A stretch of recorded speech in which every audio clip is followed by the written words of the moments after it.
The following program is a PodcastOne.com production.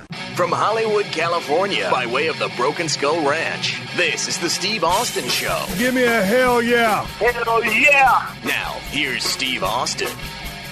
I'm sitting here talking to Marcus Alexander Bagwell. You may know him as Buff Bagwell, Buff the Stuff. Jesus H. Christ on a popsicle stick. He's been bearing with me. I've been working on sound problems for 45 minutes, trying to hit the record button on this goddamn Skype machine. I told Buff, I said, hell, if there can be a problem, there will be a problem. He's experienced what happens when the one-man clusterfuck tries to take over a goddamn Mac computer.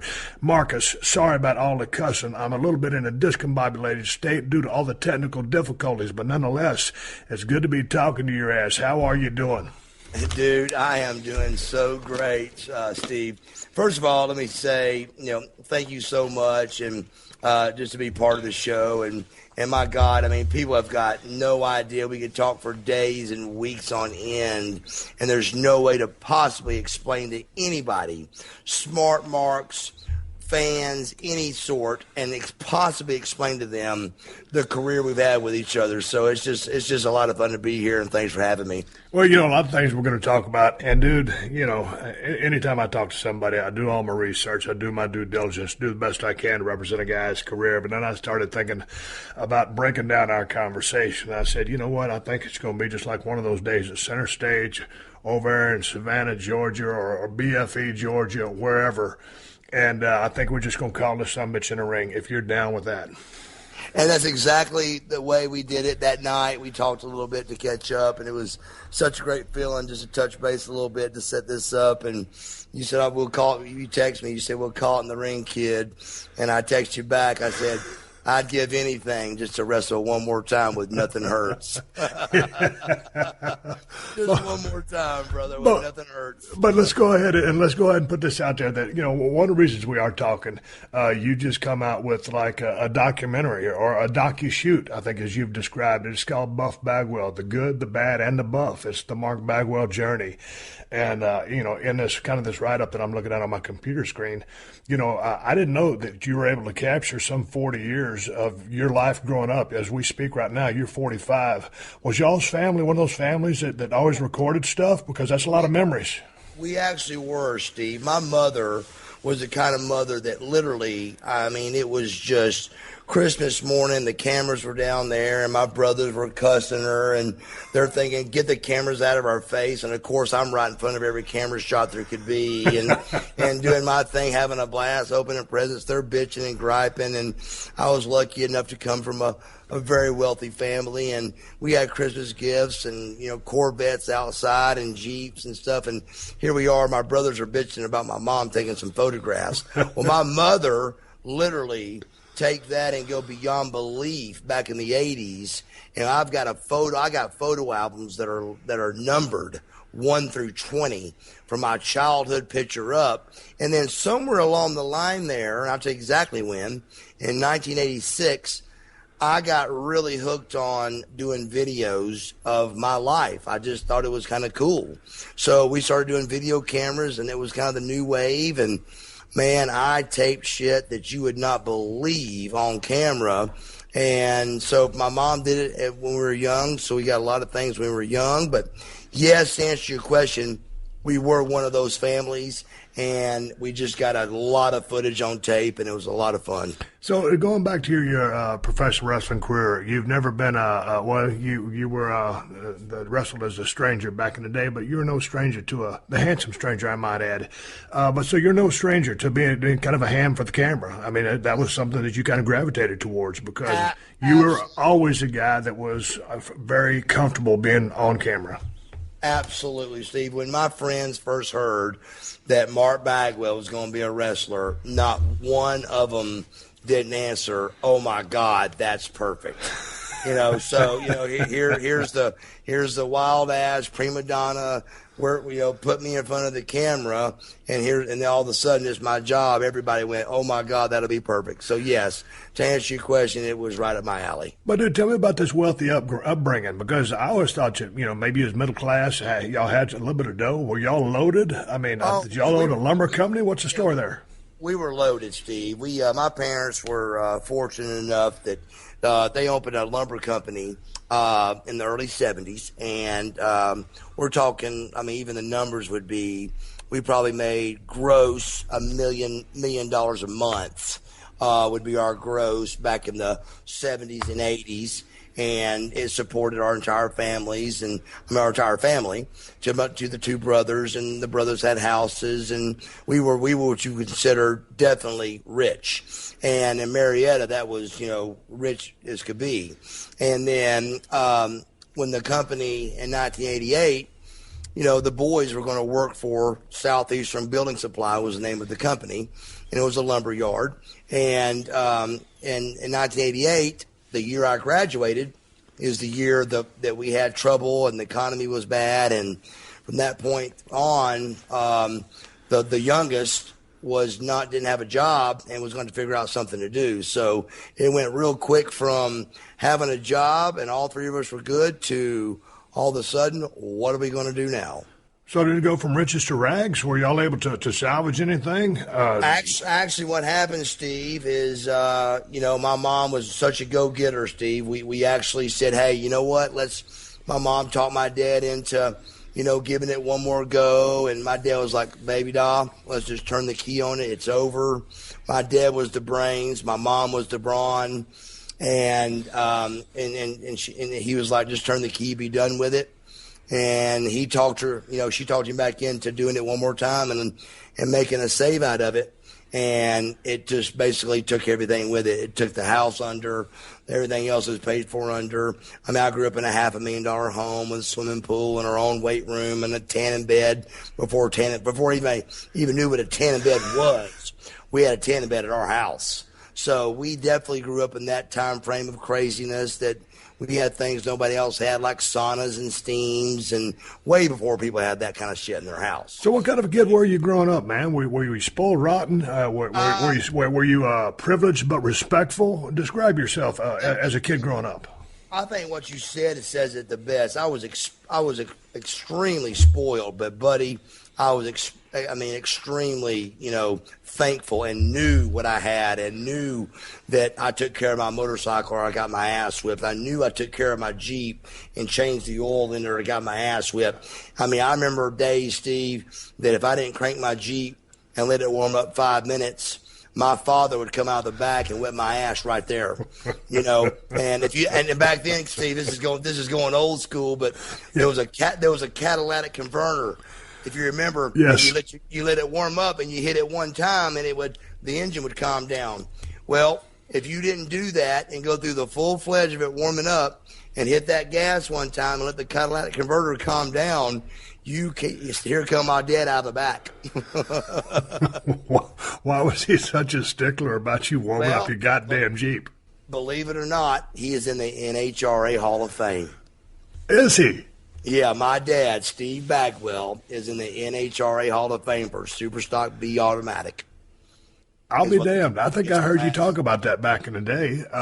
Did that transfer to you? Were you a street racer growing up in high school? No, my brothers did. They were definitely into it. I was a little behind them. I went. I loved it. I thought it was fun. I thought it was cool. My dad drag raced, but I didn't have any kind of hot rods or anything like that, but they were definitely into that. And definitely one of them did take it on and do a little drag racing. But, by then, by the time I'd watched and it was time for me, we were almost at the stage of, the company kind of getting in trouble. And it was time to, the fun was kind of coming to an end with the drag racing and the money. Well, dude, coming up in high school, you were a star baseball player. And what position did you play? I actually played first base, and I actually was all-county, all-state in football and baseball. What position you play in football? I was fullback and quarterback, and I was a big kid. I weighed about 180 pounds back then that was a big kid in the 80s. It was. And so, but at the same time, I was a hell of an athlete, so I was also in competition as the quarterback, but we had a hell of a quarterback too at Sprayberry. So what we did was I went to a school called Sprayberry High School in Cobb County. And so what we did was we just saw, look, we think it'd be best to get the quarterback that was even with us, even with me, to let him run the quarterback position and let me play fullback. So I played fullback, and then my junior year, opening kickoff, I tore my hamstring off of my pelvis and was out my entire junior year. Dude, before the injury, what kind of 40 time did you possess? The best I ever did was about a 4.4. Come on, dude. You didn't run a 4.4. Now, keep in mind, this is high school and coaches beeping you up and all that. So that was a 4.6. Yeah, I'd say 4.7. Okay, I'm going with you on this, dude. I played high school football. Do what? Go ahead. A 4.7 is pretty damn good too. So it is. I'm going 4.7. I'm going to go 4.7 too. I mean, goddamn it! I just know my experiences being with you in the ring. I don't think you're capable of running a 4.4. Because dude, if you was running a 4.4, every goddamn college in the United States of America would have been recruiting your ass. Exactly. Not only that, these coaches try to build you up, and you weighed $185, but they said you were. Dude, it's kind of the wrestling protocol. Yeah, exactly. I got to North Texas State, and then we was running our 40s one time, and they called me over, and they said, "What's wrong?" And I said, "What do you mean, what's wrong?" I said, "You're running a 4.9."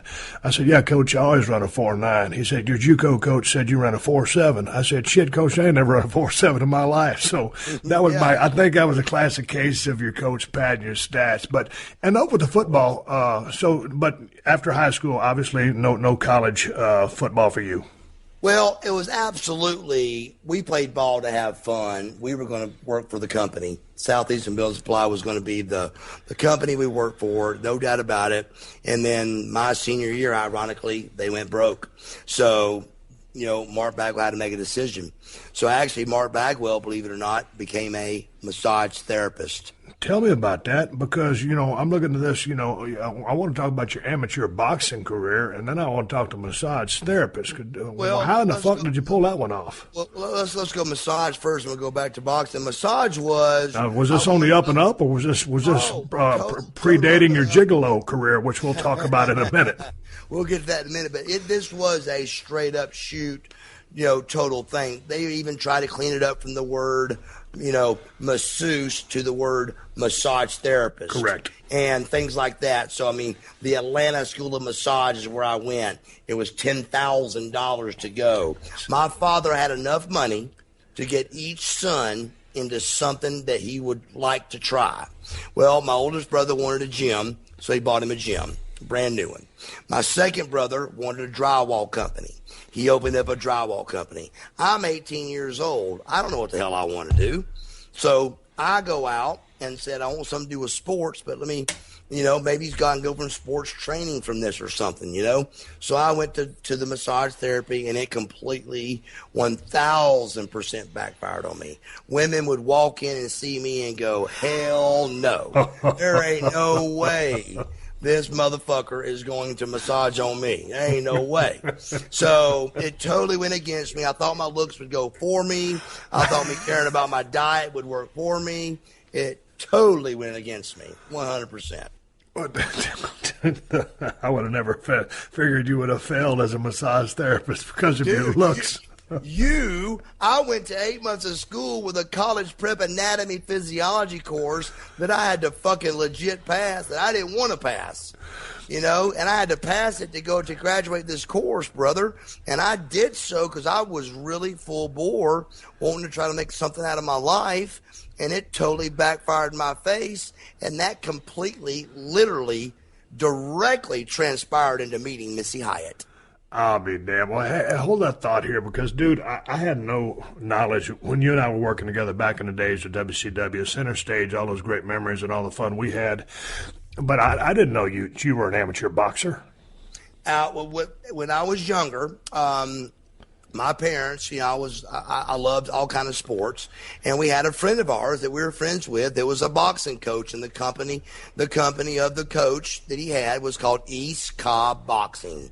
And so I got into it and actually became very good at it because I was the youngest of three boys. I was a tough kid. And, I tried it out. I really liked it. Most kids come out, throwing lefts and rights like scared to death. I was sitting there, jab, jab, hook, hook. Yeah. And I ended up being very good and ended up winning the Golden Glove State Championship in 1982. Well, in 1983, they went from weight to age. And the difference was, other way around. They went from from weight to age. And what happened was, when it was weight, I could fight pound for pound. Right. But when they went age, I was small for my age. So I started getting my brains beat out. But before that, I was 60-1. And newspaper articles, Golden Glove state championship boxer, won the whole thing, and was going to take a year off and come back with my size, and took a year off and went to football and baseball. This is the Steve Austin Show. Hey, man, do you own or rent your home? Sure you do, and I bet it can be hard work. You know what's easy? Bundling policies with Geico. Geico makes it easy to bundle your homeowners or renters insurance along with your auto policy. It's a good thing, too, because you already have so much to do around your home. Go to geico.com, get a quote, and see how much you could save. It's Geico easy. Visit geico.com today. That's geico.com.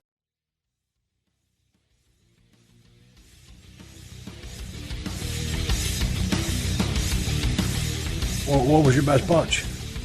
To be honest with you, I was so young, Steve. I don't know what my best punch was.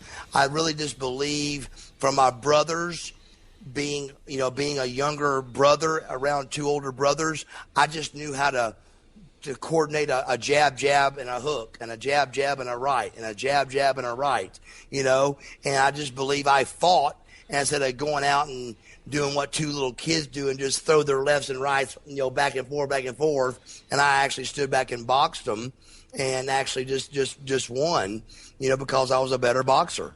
Well, dude, were you a guy that got into a bunch of street fights? Because I never knew you as, like all the boys in the dressing room talk about the quote-unquote tough guys, Oh, yeah. And those guys are pretty universal.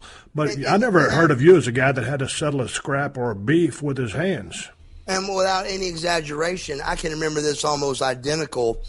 You were gone about this stage, but I remember knocking a guy out, and there's about 10 wrestlers you can call right now to confirm this, that I knocked a guy out, and you'll know the club because you've been there, in Jacksonville, Florida, and it was called Max's. And we went to that Holiday Inn in Max's in Jacksonville, Florida. And I knocked a guy out there cold as a wedge one night.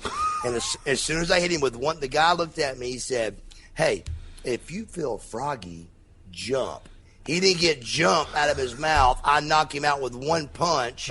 And the Nasty Boys count him out for real, like the 10 count. Yeah. From that point on, people looked at me different, like, you know what? This fucking Bagwell kid ain't no little punk kid. This motherfucker may fight you. I went from the prima donna stage to this motherfucker just may give you a black eye. Well, it's interesting the way your skill set with regards to punches translated or transferred to pro wrestling, because Marc Merrill, who came from a boxing background, his punches and I don't mean this and with disrespect to Marc Merrill, but I mean they were so technical and so quick that they were hard to sell, and you couldn't see them from row 100. But that's because he stuck to that boxer style. So I'm not running him down. I'm just saying you were able to translate or transfer, or you were able to come with that swinging door right and left to, open up, which you're not trained to do in boxing. And because those boxing punches, when they're technically efficient, don't translate to our world. You were able to make that transfer. A shoot jab and a shoot right hook do not look good. A working jab and a working right hook look much better. And I think the reason why for that, Steve, is because I was so young when I was doing it. And when Marc Merrill did it, he was much older, going out for the Olympic team and stuff, would be my answer to that. He was older and had been doing it a lot longer at a much higher scale, so it was much harder for him to learn that work. It was ingrained in him. That's what it was. But and the reason they don't work, and like I said, I'm not knocking the guy. I'm just saying those things are so quick. It's hard to see a punch like that. It's like the quick hook that Tyson hit Shawn Michaels with back in WrestleMania 14 in Boston. It's like boom. I mean, it happened so fast. It's like forget about it. But anyway, so dude, what possessed you to jump up and just say, "Hey, man, I'm going to be a pro wrestler"?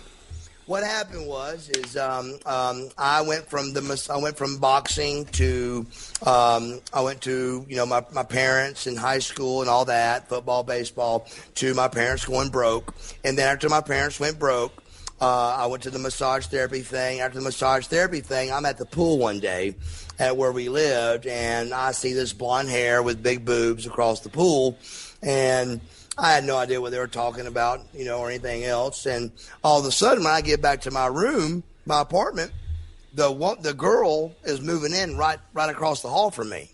And I'm like, that's kind of weird. I don't think nothing about it at all. I'm like, that's kind of strange, So sure enough, that night, knock at the door, my wife was home at the time, my first wife. She's at home with me. We open the door. And Missy comes in and tells the truth. She says, "Hey, you guys got a second?" We're like, "Sure." She comes inside and she says, "Listen, I saw your husband today at the pool, and I was like, oh my God, move me in wherever he lives." And so, not having any idea I was married or anything, she's like, "Move me into wherever that guy right there lives." Well, the agent didn't know I was married either, so. She told on herself, which made her cool. And she was like, "Do you guys know me? I'm Missy Hyatt." And we did the same old story you've heard 10,000 times. And that was, well, we watched wrestling as kids, but we don't watch wrestling anymore. Same old thing we've always heard. I actually fucking said. And she said, "Well, I'm Missy Hyatt, da-da-da-da." And I said, "Baby," those guys don't make no damn money. And she goes, "Well, our lowest paid guy makes about $100,000 a year." And I said, "Excuse me?"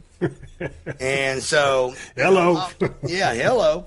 So, my first wife, she was like, "Hey, God, Mark, you can do anything. You're an athlete. You can do this." So I went out, and a guy named Steve the Brawler Lawler trained me. And I went down into his school, and I came home, and my wife was all excited. And I walked in, and she's all excited, and she goes, "How'd it go?" And I said, "I ain't going back." What happened? It was the hardest thing I've ever gone through. I was beat up. This is back in the stage and the age of, guys didn't smarten nobody up, and I got my brains beat out, and I didn't understand, and I didn't get it, and here's an athlete that didn't know what was going on, and I was like, what in the hell? Well, I told Missy about it, and, she kind of smartened me up a little bit, and then I went down and, watched Kevin and them work a little bit, and they smartened me up a little bit, and then finally, long story short, I for some reason, I went back, and I kept going back to hot dogs and $5 payoffs, and, from there, Handsome Stranger happened, and Global, and from there, WCW happened. So, and that's when you and I crossed paths, because I remember you seeing you, on television as a handsome stranger. I said, "Hey, that's a good-looking dude." I'm a guy. I can see the good-looking dude. I said, "I wonder why he's wearing that mask." What was with the mask? And it said that was Bill Eadie's idea. Of all things, one of the toughest guys in wrestling, yep. Bill Eadie thought of the Handsome Stranger. And, me, here I am, 19 years old. I just said, "Yes, sir, no, sir." So I was told that was my gimmick, and I didn't really like it. It wasn't something I wanted to do, but of course, everybody else is like, "Why would we cover up the face of the best looking guy we got? I mean, what are we doing here, So, I mean, what the hell are we doing?" So, but, I didn't question that at all, but Bill Eadie came up with it. And from there, we really thought we were going to be, the next big company. And I didn't even know what a big company was back then. This is me hearing the other guys talk. I'm just learning, and I'm 19 years old. And then, it takes deep pockets, as we know, to make it work. And, there was Lightning Kid was there, and Hot Stuff Eddie Gilbert, and, the Ebony Express, which is Harlem Heat, and the Patriot was there. And, there was a lot of talent was there. And, but it just didn't quite pan out. And about that time is when Magnum called me up and gave me a meeting with Dusty, and they signed me to just to go to school, $500 a week thing, and that turned into a contract for life. Okay, but check it out now. Missy Hyatt says, okay, the lowest paid guy on our roster was making about 100 G's. You go into global, I'm guessing you're making $50 a match. And so 75. Okay, 75. Sorry to undercut you there. Obviously, it's not the big money you was thinking you was going to make. At 19 years of age, a very impressionable guy. What were your thoughts on the business back in the days when they finally smartened you up? You're making 75 a match, which, you know, it is actually pretty good money for back in that day for someone just learning. But what was your mindset in that locker room? Because you got a bunch of badasses, and because there were some other veterans still in that locker room as well. Absolute phenomenal question. And let me tell you what saved my life. What saved my life with that, Steve, was Missy Hyatt. She told me from jump, she said, you are not to give a shit about what you're getting paid. You are to shake every hand you see. You are to be the Marc Bagwell you are to me, which is nice and polite to everybody. And you are to do what you're supposed to do. And she kind of explained the business, how it works, and being nice, which fit up my alley because I was a nice guy genuinely anyway. But she explained it to me how it works.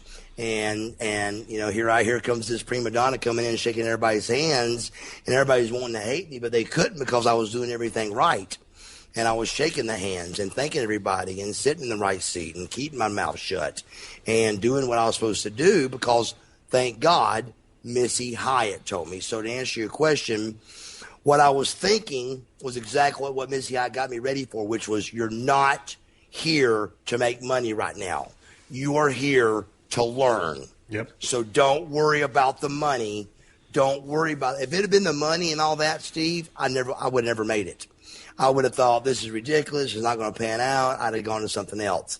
But I listened to what Missy had to say, and I stuck to it. And what she had to say is exactly how it panned out. You know, it's a good thing that she, first of all, noticed you, took you under her wing, and smartened you up with a lot of valuable 411 because she had been around the business for quite some time, and she was around, you know, the upper end brains. And she was a veteran. And I mean, dude, people don't understand, you know, when she was down there at Mid-South, UWF, Power Pro, whatever you want to call it, the loaded Gucci bag, the feud with Dark Journey. I mean, she was over, and, you know, hanging out with the Eddie Gilberts, the Bill Watts. I mean, the young lady, she's about my age, but, you know, and I've always been a Missy fan, but she was pretty damn smart with regards to the business. Everything she told me, Steve, and I've always put her over in every interview, and it's in her book, everything she told me is exactly the reason why I had a good career in this business, and that was because I listened to what she told me. It was the right information. If it had been the wrong information, I was screwed. It was lucky enough that somebody that was telling me the right information knew what they were talking about. It was the right information, and it was told to the right person that was going to deliver it the right way. And I did so, and it came out great. Hey, before we shift to your WCW days, going back to global, how many days a week were you guys running? If you're making 75 a match, what are you bringing in a week? Are you solely surviving on wrestling money, or are you doing jobs on the side? Oh, absolutely not. I was stripping at the place called the Lemon Peel. Talk to me about this stripping. There was this place called the Lemon Peel off Buford Highway in Atlanta, and there was this only place you could go. Back in the day, it was the only place you could go for girls to go to their bachelorette parties. It was the only one. And so we had one. It was called the Lemon Peel. And you could get in from 18 up, but you couldn't drink. But you could get in from 18 and up. And, the 21 year up could drink, but the 18 and up couldn't. But it was slammed every night of the week because it was the only place to go for these girls to have bachelorette parties. So I probably made, $300 to $500 to $700 extra a week during that. And I went directly from that to the Handsome Stranger. And from the Handsome Stranger, is when WCW found me. Now, tell me about the Lemon Peel thing again, because the world of professional wrestling, with respect to everything that goes on the roads, is enough and is one thing. Now, all of a sudden, you're over there working at the Lemon Peel as a stripper. I mean, women galore. So how did that balance out, dude? Because you go from one thing, which is, there's a lot of women out there, and you go to another thing, there's a lot of women out there. I mean, obviously. It kind of was very smooth, Steve, to believe it or not. It was it kind of filled the void, and all the boys knew I was trying to make it into wrestling. And I remember sitting in the locker room and watching me on ESPN as the handsome stranger, and all the guys are like, you're going to make it, man. You're going to make it. I'm like, well, I hope, I don't know. So it really was something that really helped me out. And, of course, how wives can be. My first wife was like, you got to get a job. What the hell's going on? This damn wrestling shit ain't bringing no money in. I don't get it. And I got, baby, just give me a year. I can make it. And, of course, once I made it, then it was like, I knew you had it in you. You're the best. I ain't got to strip no more. She was stripping too. So for us to make an income, we both were stripping and just making an income to get me into pro wrestling. Dude, what happened to your first marriage? Because I remember meeting your first wife way back in the day, and I can't remember, but it probably had to have been around 92, 93. Absolutely. We got divorced in 94, so you're right on the money. We were married from 90 to 94. Still great friends with her. She's still a great girl and all that. It just came down to, we had no idea I was going to get into wrestling, and the last thing she wanted was to have a relationship with somebody that traveled those kind of hours and days on the road, and just wasn't ready for that. But what really happened was, as me being 20 years old, Steve, is I cheated on her. And at 20 years old, when I cheated on her, I told her. I was honest and told her the truth. I did the honest route, and it did nothing but completely backfire on me, and I tried my best to make it right. And it came down to one day I looked at her and I said, baby, I'm going to ask you a question. And I said, I'm going to give you 2 minutes to answer this question, so I want you to listen to me real close. And she said, no problem. And I said, it's been about a year, and there ain't no cell phones and stuff back then. And I said, so it's been about a year. I've sent you to Vegas. I've sent you to Jamaica with your sister. I said, trying to make up for it. I feel like I paid my time. If you can't forgive me in the next 2 minutes, I'm going to go outside. I'm going to get in the Corvette. I'm going to crank it up. And I'm going to go to the first lawyer I got, and I'm getting a divorce. And believe it or not, she took about 1:50. I swear to God she did. She really took her time. I was proud of her. Yeah. And at 1:50, she said, I can't forgive you. God damn. I put my shoes on. I cranked the car. I went and got divorced, and it was over. Boy, I tell you what, that's interesting. Yeah. And I really tried to make it work. I paid my dues. I told the truth. I called her I got dogged out by all the boys by stopping at every payphone, and really tried to do the right thing. And I even told her, I said, baby, it ain't greener on the other side. You got to hang in there. And to this day, she's single, wishes she would have listened to me. And God bless her, she didn't. And now she's still a single mom and a great girl, but by herself, and she's got a beautiful daughter, but she's a single mom. Hey, man, the business can be tough on relationships. Hey, but you handled it up front. You did the best you could. And obviously, man, she didn't want a man on the road, and she couldn't forgive you. So respect to her for that. But, hey, I'm going to take a quick break here with Marcus Buff Bagwell. This thing is about to heat up. We're going 2,500 RPMs. We're going to hit 6,000 before this conversation is over. We're going to get some of the trials and tribulations that Mark went through in his journey. We ain't going to chronicle everything he did in the business, but we're going to talk about some of the highlights that you will see on the documentary. Buff the Stuff. What's it called, Mark? It is called The Good, the Bad, and the Buff, the Marc Bagwell Journey. This is the Steve Austin Show. Hey, man, do you own or rent your home? Sure you do, and I bet it can be hard work. You know what's easy? Bundling policies with Geico. Geico makes it easy to bundle your homeowners or renters insurance along with your auto policy. It's a good thing, too, because you already have so much to do around your home. Go to geico.com, get a quote, and see how much you could save. It's Geico easy. Visit geico.com today. That's geico.com.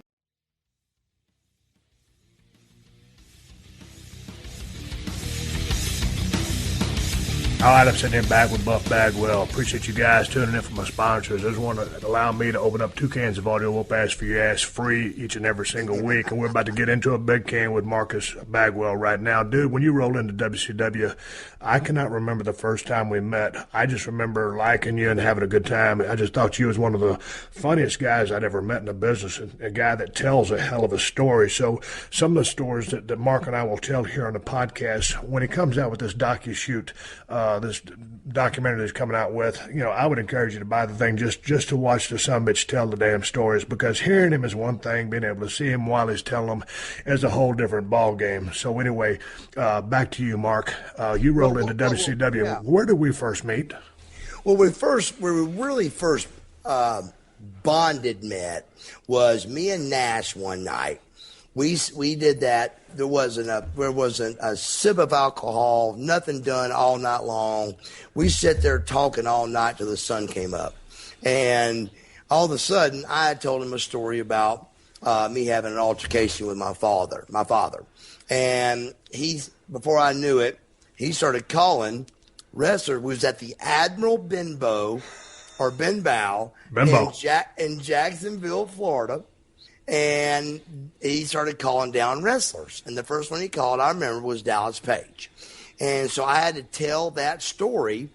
I had to tell it about 10 times. And I can tell you, that was the first time I saw you look at me with a little bit of like, you know what, I like this kid.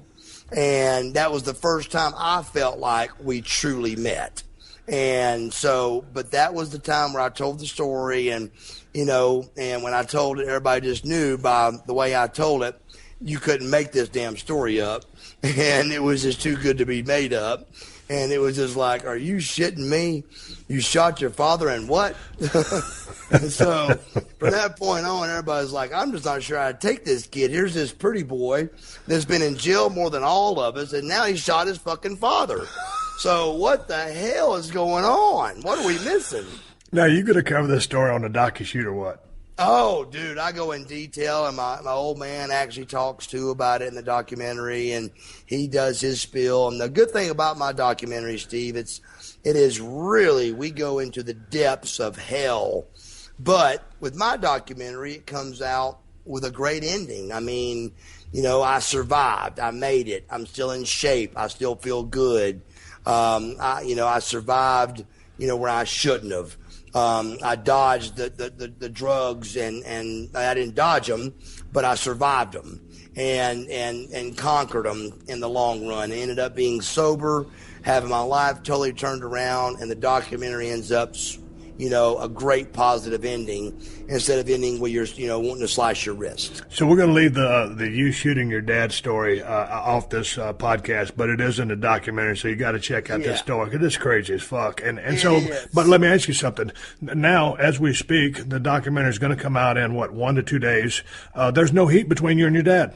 Absolutely not. We're as tight as we've ever been, and that's what I was talking about, how weird it is on the depths and craziness my life went into, and then me and my father are as tight as you ever could imagine, But we actually started talking a little bit before we did this with you today, and started thinking about what we could talk about, to kind of cut loose a little bit. And it's something that may make you a little uncomfortable, but it's the Jim Ross part of the story of the documentary. No, you're not going to make me uncomfortable at all, because I read that there was some heat between you guys. What had happened? Well, this is where I wanted to cut loose and be myself, and I was able to do so, and be able to tell a good full story about the documentary, and not leave people guessing on one of them. And this is one of those ones I wanted to get out there and really hear my voice and fill my heart with this one, because it's one of the biggest ones of all that I feel the most, really, really, hurt from. And just between me and you, Steve, I am 100% convinced, whether I'm right or wrong, that Jim Ross ruined my career. And how that came down, unfortunately, is there's only 3 witnesses, and it's Jim, God, and me. But I was sitting home one day, and what had happened was we were down at wrestling school at WWF at the time, and we were learning the ring ropes and all that, the 20-foot ring and all that stuff. And I got in an argument with Shane Helms, and I ended up slapping him. And after I slapped him, and I turned around to walk off, he hits me with an ice bottle that was frozen that opened up my head 20 stitches deep. And all the wrestlers, keep in mind, at that stage, there were 12 WCW guys hired. And at the 12 being hired, everybody back then thought for sure Buff Bagwell's got a job. He's got a job. We're just trying to make it. He's got a job. Now, I hoped and wished, but that's how everybody else looked at it. Well, here's Shane Helms holding the rag on my head, crying, telling me he's sorry. And the wrestlers actually convinced me, with cell phones out, that to lie and say that I fell. And I said, guys, y'all know there's no way this is going to stay hidden. There's no way. Well, I do what the wrestlers asked me, and I said I fell to, I'll never forget it, it was to Finley and Laurinaitis. And I said we fell. I said I fell. I slipped and hit my head. And they knew I was lying, but they didn't see it, so they didn't know what had happened. And so I just went ahead with it, and I flew straight home. I didn't ask for WWF. I didn't ask them to fix my head or go to their doctor. I did my own money, my own insurance to keep the heat down from everything. And all of a sudden, I came back to Raw the following Monday, and when I showed up, after being told everything I was told and Shane Helms crying and everything, I see Shane Helms and the Hardy Boys coming at me, and I said hello to them. And none of them waved and none of them said hello. And as soon as I saw that, I went straight to Laurinaitis. And I said, brother, here's the deal. And I told him the whole story. I said, here's what happened. Here's what's going on. Well, he got all 12 guys together, made us all apologize, shake hands. Because at this stage, he's trying to have a job. Right. He's got 12 guys he's got to get over to, WWF. So we all shook hands and did the whole thing and got everything together. And so we go out and have the match. And from there, we just really thought that, everything was going to be okay. And then, once the match happened with everything, Jim Ross, after the match happened, it was a bad match. We kind of stumbled over each other. We didn't have a good match. And me and Booker's had 10,000 barn burners. We actually had a kind of a bad match. And that night, believe it or not, WWF took the blame. They said, you know what? It's our fault. Pat does the main events, and we thought he was going to talk to you guys. And Johnny Laurinaitis has you guys, so we thought he was going to talk to you. Nobody talked to you guys, so y'all did the best you could. Don't worry about it. Let it go. The next week was Atlanta, Georgia. So on Friday, Jim Ross, God, and me are on the phone, and Jim Ross says, hey, buddy, just want you to know I want you to take the weekend off, which was Augusta and Birmingham, and then Atlanta, the Dome. And he said, take the weekend off, let your head heal. We got big plans for you at Phillips Arena on Monday in Atlanta. So I was like, thank you so much, Jim. I really appreciate it. Well, the story got out, and it stuck like glue that my mother had called to get me out of those shows. Now, why in the hell would I cancel 2 shows after already working with stitches in my head when I had 2 drives when I'm trying to fit into the WWF 2 weeks being there? I'm kissing ass. I'm walking on eggshells. I'm shaking hands. I'm kissing babies. I'm trying to get in WWF and do it right. And so somehow or another, though, the mother story to this day sticks like glue. And so we go out and do the whole deal. I show up, get to the building, and they fire me. And I didn't even know I had to raise my hand. And when they get me in the room, I raise my hand, and Vince goes, you don't got to raise your hand, Mark. I said, I said, I feel like I do. I go, it sounds like y'all are firing me. And Vince goes, oh, no, we're not firing you. He said, we're releasing you. And I raised my hand again. And he goes, Mark, I already said you ain't got to raise your hand. I said, but what's the difference in firing and raising? And releasing? And he said, and the son of a bitch had an answer. He said, well, if we fire you, we got to redo your contract. He said, and if we release you, we can bring you back in 3 months and no problems, and you just start back up with us. And so at that stage, I knew they were full of shit, God bless them, but I also knew to start smiling, shaking hands, and just leave. And I did so. I started shaking hands, kissing babies, and realized it was just best to, get out of there. And I got in my car, bawled and crying, and I called up, my parents that were in the stands, and I said, it's time for you guys to come on home. And they were like, what do you mean? I go, I'm home. It's over. I'm not in the building anymore. Yeah, I'm not in the building there, so y'all can come home too. So you're maintaining that Jim Ross set you up? Did your mother ever make those phone calls? Absolutely not. Mother never made those phone calls. And I even went the route like anybody else would.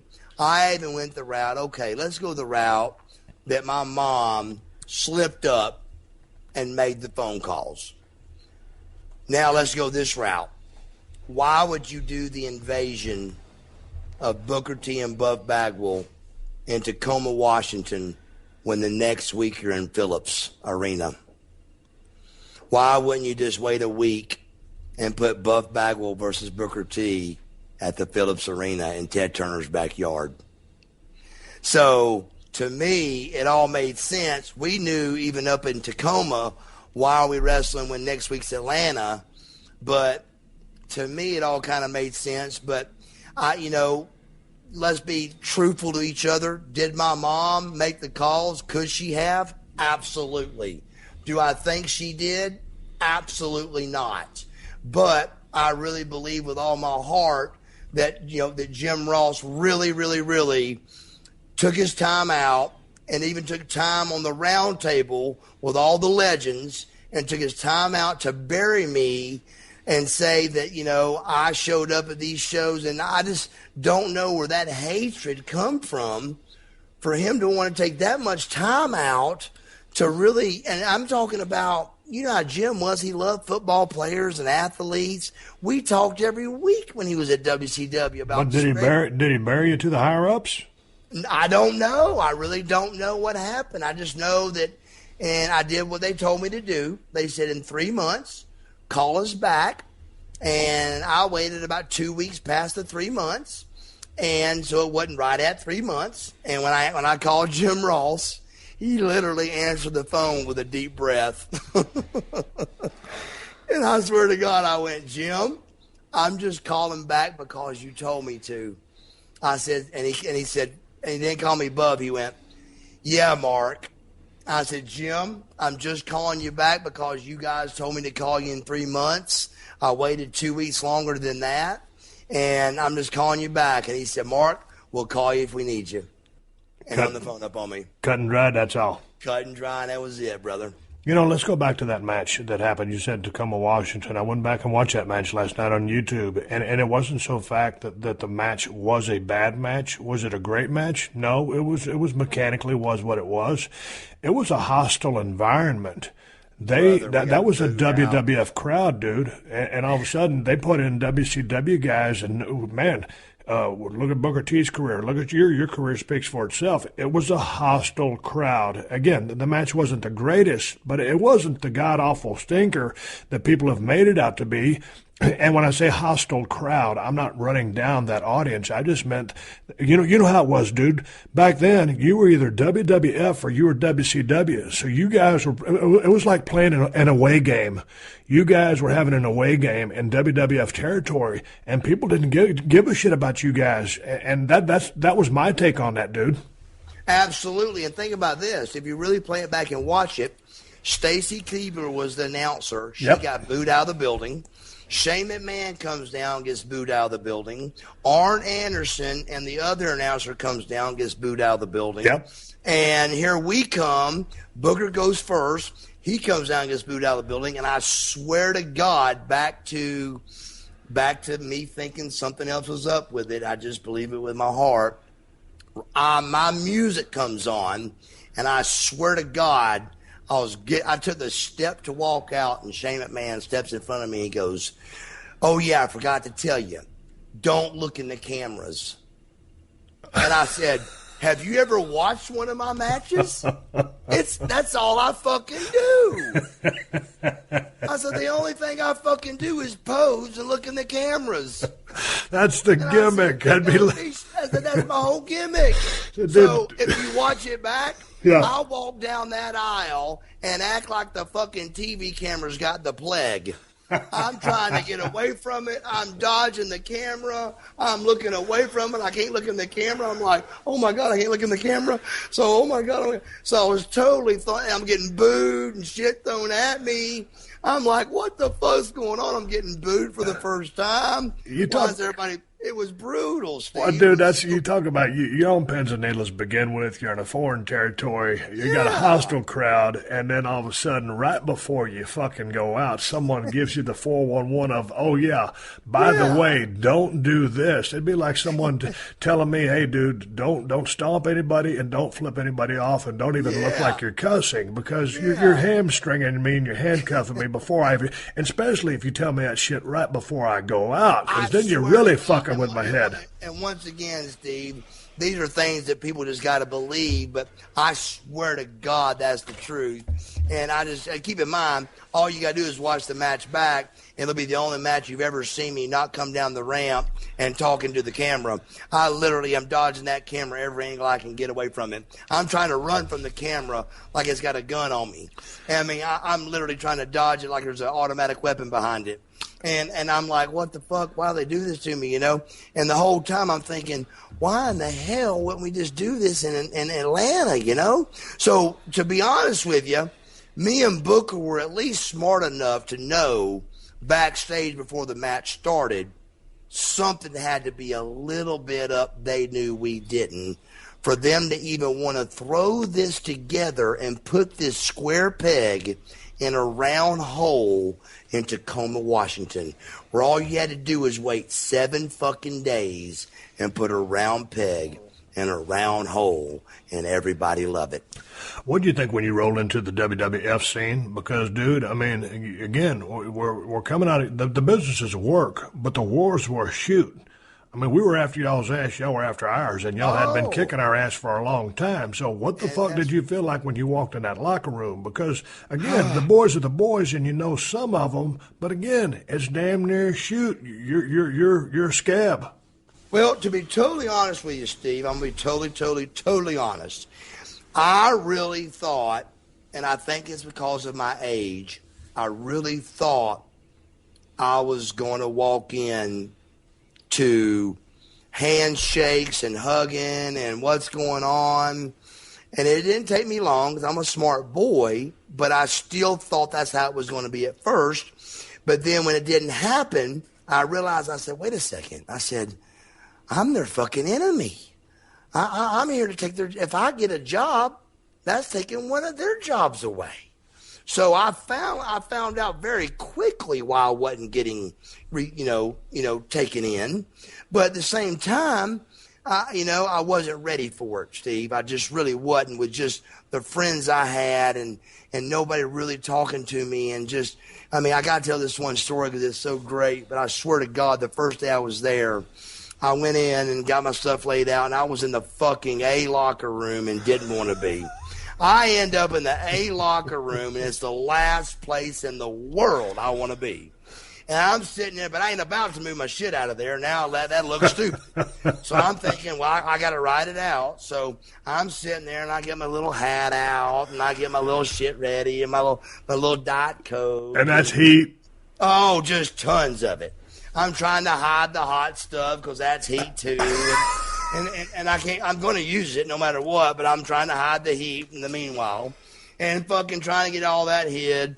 And then all of a sudden, I get up to go get something to drink. When I come back, my top hat squished in. And if I had to bet, you were one of the three that did it. Oh, no, I didn't squash your hat. I would never, ever do that to First of all, I wasn't a ribber. Well, for starters, understand if I say that, I fucking love it because listen to the finish.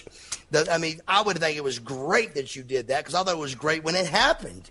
I'm a boy in the business, a young kid in the business that fucking understands it, and that was beautiful. So I come back, and I even kind of giggle. I go, that's fucking great. That's fucking great. My hat's still crushed in, you know. So I fix my little hat. I get it all propped back up just right, everything. So about 30 minutes later, something to drink. I go to get something to drink, come back. My hat's crushed in again. And I was like, damn, you know, and you know me, I didn't get mad or anything. You're always told not to sell it, not to sell it. Right. So I come back. I fix my little hat again, you know, get it all ready, and didn't sell. I heard a few giggles in the background and just get my little hat ready. Well, about 30 minutes later, I need something else to drink or something. Well, I get up to go walk out, and it hits me. So I go back, and I just crush my own fucking hat in. I swear to God I do. And I'm walking out laughing, thinking, now what are these motherfuckers going to do with that? And I'm laughing. I go get my drink. I come back, and guess what? What? It was fixed. It was fucking fixed. And it was perfect. I mean, the wrinkles were even out of it. It was like they ironed it. It was perfect. It was a reverse rib. Reverse ribs. I said, I can't win. These motherfuckers are on another level than me. They're better than me. I give you my word. I had zero to do with that. Here's the thing. Well, first of all, I want to talk about the match, but I also want to talk about the icy hot. What that was, when Buff's talking about that, it was a vasodilator that a lot of the bodybuilding guys, which you were in that clique, a lot of the bodybuilding guys, body guys, would rub on them, and it was called... And Steve, before you continue, talk about all WCW guys did it. Oh, yeah. So what it was, you rubbed it on, it made you shiny, but it brought all your veins to the surface. So if you was a physique guy, it made you look good as fuck. But, you know, when you were working with a guy that had that shit on, man, if it got in your eyes or it got on you, because it was called hot stuff. It was hot. And so I always hated working with you guys that wore that fucking stuff because it was a pain in the ass. And it would blow you up. Oh, would it? Yeah, but it sucked ass because it'd get in your eyes. It looked good on TV, but it was a pain in the ass to work with. Well, during this time, if you remember, WWF outlawed it. I can't even remember that. They said no more. And this was during the time you were there because Booker hadn't done his first angle with you. Booker's first angle, the very first angle of WCW and WWF was Booker T came out and threw you through that table and he missed you and hurt your elbow. Do you remember that? No, I broke 3 bones in my back. But when I watch that back, yeah, the way I skipped off, because I watched an interview of him on Off the Record with Michael Landis, and he was correct. He put me through the table. I mean, he put me on it because I was so sweaty. I glanced off, and when I glanced off, I hit the table and bounced onto the chair, and the chair was what broke the 3 bones. So it was Booker T that obviously, put the move on me, but the way I skipped off the table, that was not his fault. Right. But at the time, I thought it was his fault, but it was not. It was skipping across that table like a stone on water onto that chair. Absolutely. But if you remember, he got the heat for it, though. He did get heat for it, but here's the thing. When I was so many times when I try to remember different parts of my career, I forget a lot of stuff. Here's the thing that I forgot. I was watching that match that you guys were having in Tacoma, y'all's first match in the WWF on Monday Night Raw. I didn't even remember that Kurt Angle and I did a run-in and interrupted the match. So I'm watching this fucking match. I'm thinking, what the fuck am I doing out there? And so we beat the shit out of Booker T and walked up the ramp, and you joined in. So I don't even remember that happening. Well, here's what I don't remember. I thought, until I watched it back, I thought you threw us both out right away. But the storyline was they wanted to make it, we beat Booker, all 3 of us beat Booker up the whole way to the back. Correct. And then when y'all threw Booker out, I did my little buff character like, hey, we got him. We stole that motherfucker. Yeah, all right, you know. And then y'all looked at each other like, hey, let's throw him out too. And it got a big pop because y'all threw me out too, and WCW was out and WWF was in, and it made sense and all that. But yeah, so yeah, at first it was supposed to be just Booker out, you know, but they wanted to throw that little extra thing in there of, you know, hey, let's let Buff act like, you know, he's part of it, and then let's screw him too and throw him out also, you know. So, you know, from that point, like I said, I thought when Jim Ross called me, which was the next thing that happened, I really thought he meant it. I thought, hey, here we go. I'm main event on Raw, which I don't know why I was and didn't understand why, but I was. And then I thought, well, maybe they do got some better plans for me on Monday night at this next Raw in Atlanta. Little did I know those plans were you're fired. But I didn't know that. And like I said, back to that, Steve, you don't fire a Buff Bagwell over one bad match, do you? I mean, don't you warn him? Don't you say don't do that? Don't you? Well, I mean, first of all, you don't fire a guy over a bad match, especially on his first night in. I mean, you give him a fighting chance. I mean, because anybody can have a bad match. Especially with 10 years I've gave him of good matches and stuff, and you know, give me a warning, give me a hey, we don't do it that way here. Had the Heat transcended from WCW? What, you know, could that have been part of it? That is absolutely what happened, Steve. The Heat had transpired, and I couldn't fix it. And this is what I'm getting ready to tell you that nobody knows. You've never heard it. Nobody knows this, and this is 100% facts. So listen close. So what we came up with was here I am, Buff Bagwell, contract's up in June, and I ain't got the exact months correctly, but let me go ahead and just tell you, whenever my contract was up, I had a few months left when WWF bought our company. So I came up with the idea. I said, look, I called my agent. I said, I can sit at home for 2 months and get paid. I said, or I can hand Vince $120,000 or $30,000 for the 2 months and act like I'm a team player, save Vince $120,000 and say, here I am, I'm a team player, and let all that erase the Heat, the internet, and let's erase and start over. And my agent thought it was the most brilliant thing in the world. He said, let's do that. That's brilliant. That's great. So I called Vince up. I said, Vince, here's what I want to do. I said, I don't want to sit at home. I want to go to work directly. He said, well, we can't, Mark, because we owe you that money. That I said, you know what, Vince? I don't want the money. Let's just cancel the money. I want to show you that as I'm a team player. So let's just forget the $120,000. Let's move on. That's my way of showing I'm a team player. And that's my way of wiping anything slate that you've heard, letting all the rumors get past, that's a person that's just said, hey, let's do the right thing. And I was fired in 2 weeks. Well, you know, I heard that interview on AIW when you were talking with a guy at one of the indie shows, and it was about $80,000 at that time. But regardless, whatever the money was, given the situation now, knowing what you know now, what would you have done? Jump on board or say, pay me out, then bring me on? What? I swear to God, Marc Bagwell would have still think the best route would be, as much heat as I had, Steve, the only play I had was to show Vince I'm a team player, save him money, and show him I'm a team player. I would have still done the same thing, I swear.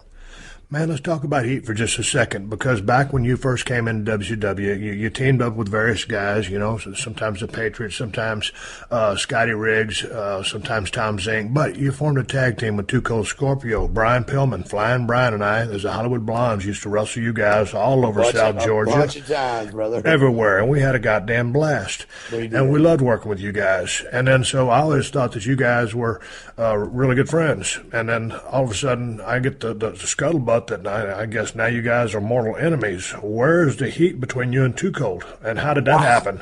Wow. You talking about wow, bro. I'm sitting home one day. Kevin calls me up, my manager, Kevin Ballou, and he goes, brother, go look at this website. He shows me this thing where Too Cold Scorpio is talking to me like an absolute dog. I mean, I'm talking about, I was blown away. I never seen nothing like it. Here's a guy that I spent 3 to 4 years with, tag team of the year, 2-time world tag team champions, doing things back then that was unheard of now or nothing, but Hardy Boy type stuff before the Hardy Boys were doing it. You know, just really, we were the tag team of the year, brother, in 92. That's a big damn deal, you know, and we're doing the right thing and we're doing everything good. And I swear to God, bro, all of a sudden, here I sing in New York at a house show. And we hit it off. But we have a great match, and we tagged against these guys and had a good time. And I even handed him a DVD I had made of us, because I did 5 series of my career, and one of them was him. And I did all our best matches and blah, blah, blah. And when I gave the DVD, we hugged and took pictures and everything. Everything was cool. And then I get home, and Kevin tells me, look at this video. And, brother, it is him completely, like, beyond belief, like fighting mad, you know, dog cussing me, saying things like, you know, like if you ever seen Rocky III, where, you know, Mr. T was dogging out Rocky in the crowd saying, hey, woman, won't you come over and let me show you what a real man's like tonight? I mean, it was kind of like that kind of interview. I mean, it was like him going personal and sexual and doing things that I just couldn't believe, you know, and I just couldn't believe it. And so, but it ended up being about a shoot story. It was a shoot story, you know, on, you know, us having a plane ticket overseas. And I asked him to move under whatever situation. I don't remember what it was over, but it was something to do with me and my wife sitting together and all that. And me, of course, you know me, Steve, me thanking him and paying him back in some shape, form, or fashion. I don't know the details, but it wasn't something that it was ugly. I was always very well-mannered and thank you, and no, sir, yes, sir, and all that. And, you know, so it was one of those very nice things. But, brother, it was beyond belief bad. So in my interview, in my docu shoot, I go off and they have to literally show his interview so it makes sense. But I reply to his interview, and it's extremely well. Matter of fact, it's the reason why this is rated R. Okay, so the reply is on the docu-shoot. Oh, yeah. Okay, so we won't get into that now, but since the docu-shoot, since your reply, have you guys been able to bury the hatchet? Obviously, he hasn't seen it. Have you seen each other in person? I haven't heard a word about it. He hasn't seen it in person. I've not seen him in person. He hasn't seen it. Nothing like that, but he's going to see it, so it definitely is, you know, going to be, you know, and like I said, we had to show his footage so people understood what I was talking about. That's how weird it is. You know, we had to show his footage so people understood what I was so mad about. But I go off, and I was genuinely mad and answer his rebuttal of how stupid he was, and if he was that mad, let's be logical about this. Why didn't you come to me and talk to me about it? You know, you dumbass. Why didn't you come to me and talk to me? Well, do you have time to stick around for another hour, Mark? Oh, hell yeah. Okay, what we're going to do is we're going to end the podcast on this note. We're going to come back, and I want to talk about broken necks. You've had 2 of them. I want to talk about your run and your introduction to the wild side and the fast side of living in the business of professional wrestling, because you got caught up in a grind, and I know you're going to share a lot of this stuff in the docu-shoot. It's the good, the bad, and the buff. It's the Marc Bagwell Journey, and it's coming out on docu-shoot on DVD, and this thing is going to drop when, Mark? Halloween. It's going to drop on Halloween, just literally 2 days after this podcast airs. And you can find Mark on Twitter. Mark, what's your Twitter account?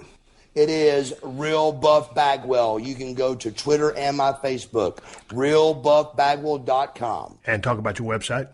And, brother, I'm telling you, we're real excited about it. It's tremendous. And that's why we made it easy, Steve, is because this is very hard for me at first. And so Kevin did a great job, my manager, of making it easy for everybody. And it's real simple. You go to realbuffbagwell.com, and from there you can Twitter me, you can tweet me, you can Facebook me, you can do anything you want to my website. So go to the realbuffbagwell.com.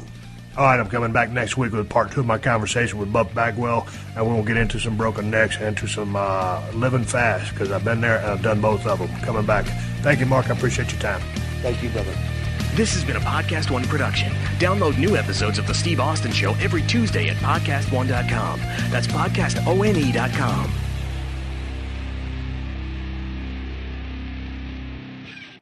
Support for this podcast comes from Pluto TV.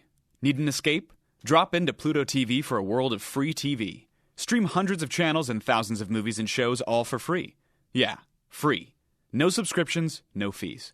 Imagine 24/7 channels of Narcos, CSI, Star Trek, Survivor, and everything else from hit movies to binge-worthy TV shows, the latest news, live sports, comedy, and more. What are you waiting for? Download the free Pluto TV app for Android, iPhone, Roku, and Fire TV and start streaming now. Pluto TV. Drop in, watch free. 7 years ago, college wrestler Damian Hurd disappeared from a party in Gunnison, Colorado.